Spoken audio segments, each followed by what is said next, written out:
There are toys, and then there are freak-out-worthy toys. Toys that get big reactions like, OMG, no way! Or, best present ever! Or, it's what I've always wanted. For those toys, you need Walmart. They've got exclusives from major brands like Disney, Barbie, and Adventure Force that you can't find anywhere else. Toys that make kids jump for joy. Thank you! And make you a hero for giving them. Shop hundreds of exclusive toys. Yes! Welcome to your Walmart.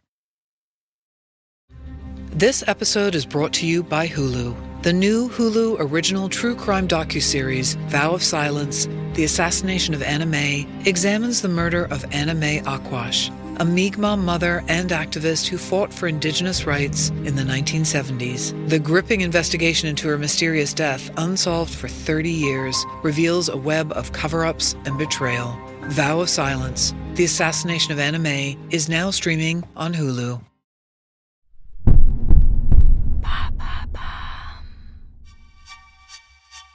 Salut, c'est Joanne de Bababam. Vous le savez, La Traque, c'est le podcast aux 4 millions d'écoutes qui plonge dans les cavales marquantes de l'histoire du grand banditisme. À l'occasion de la saison inédite consacrée à Guy Georges, le tueur de l'Est parisien, on vous emmène visiter les coulisses de notre studio.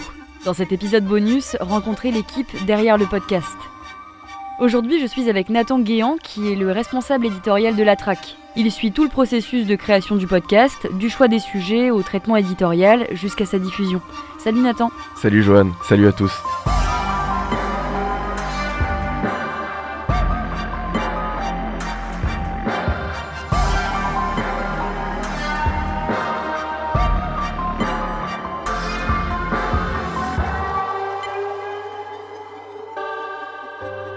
Est-ce que tu pourrais commencer par te présenter, m'expliquer un petit peu ton rôle au sein du podcast ? Alors moi c'est Nathan, je travaille chez Bababam depuis 2 ans maintenant en tant que responsable éditorial.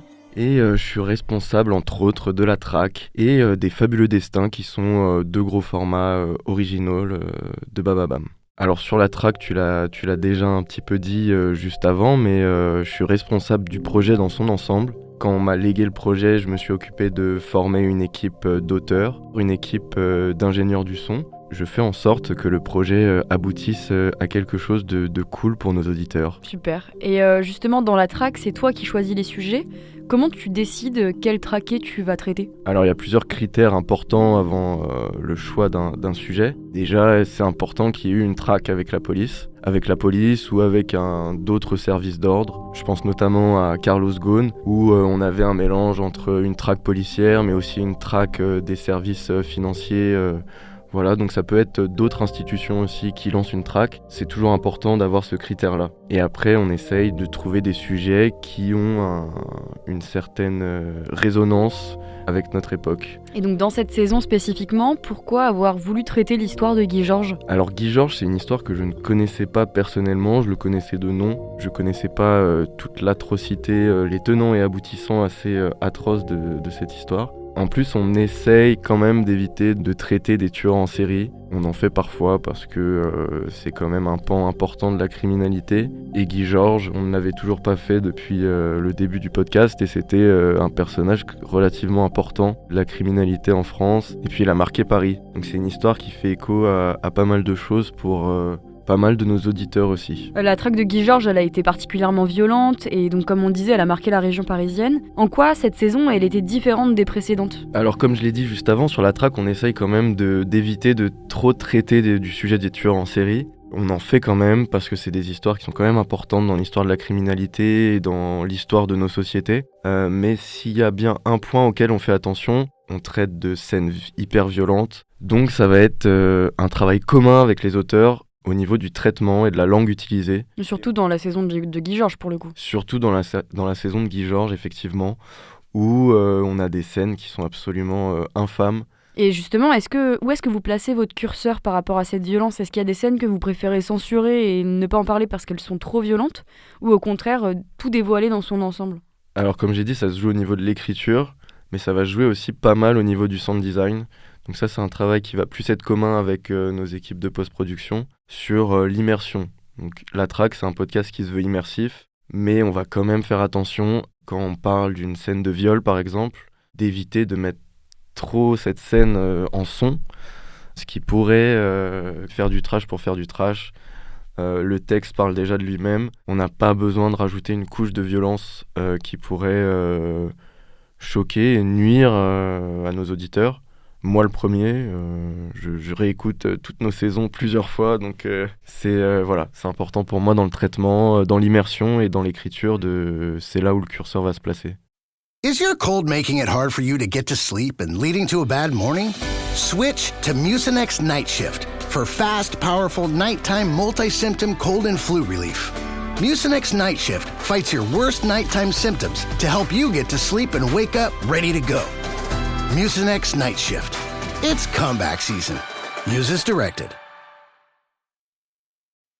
Hi, I'm William Googe, a Vury collaborator and professional ultrarunner from the UK. I love to tackle endurance runs around the world, including a 55-day, 3,064-mile run across the US. So I know a thing or two about performance wear. My go-to daily short is the Core Short from Vury. It's perfect for my daily run in the gym, strength training, or even when I'm taking a day off, relaxing, doing some stretching, and recovering the best way I can. Check them out by visiting vury.com/William. That's VUOI.com/William, where new customers can receive 20% off their first order, plus enjoy free shipping in the US on orders over $75 and free returns. Exclusions apply. Visit the website for full terms and conditions.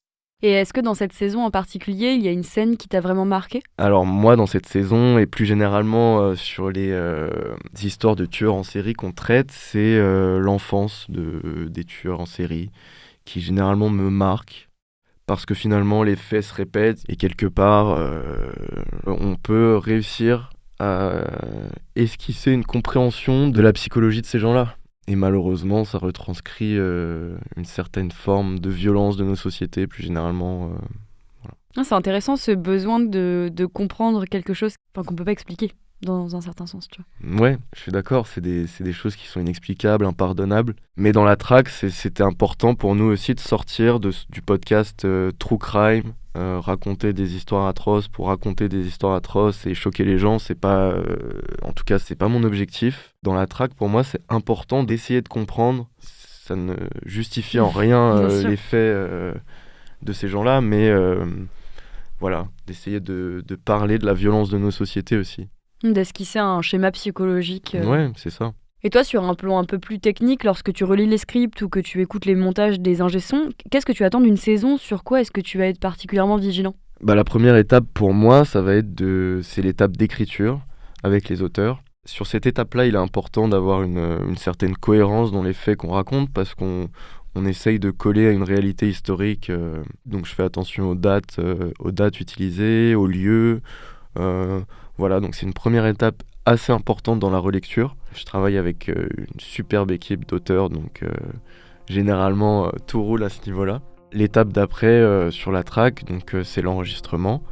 On travaille également avec de super comédiens, Aurélien et Anne, qui sont hyper talentueux. Et après vient la phase de montage. Je remercie beaucoup l'équipe de post-production avec qui on travaille parce qu'ils apportent aussi leur savoir-faire sur toute la mise en son et le sound design d'une saison de la track. Dans tous les cas, la track, ça reste un énorme travail d'équipe. Et mis à part cette saison, quelle est l'affaire que tu as préféré traiter sur la track et que tu pourrais recommander à nos auditeurs ? Il y en a pas mal.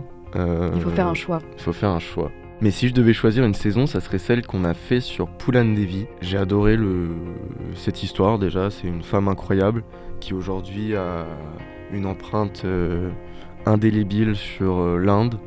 Malheureusement, on la connaît assez peu dans le monde international parce qu'elle a apporté énormément de choses au féminisme en Inde. Le traitement de cette saison est assez particulier parce qu'on sort totalement du manichéisme avec les gentils policiers et le méchant traqué. Les rôles s'inversent. Les rôles s'inversent, tout à fait, et on prend tout à fait parti de la traquer parce qu'elle a acté pour des choses qui, selon moi, sont plutôt positives et elle a aidé à faire bouger beaucoup de choses en Inde. Super, eh bien merci beaucoup Nathan. Et merci à vous de nous avoir écoutés. On vous invite bien évidemment à aller écouter la saison sur Poulan Devi et celle sur Guy Georges qui vient de sortir. À bientôt.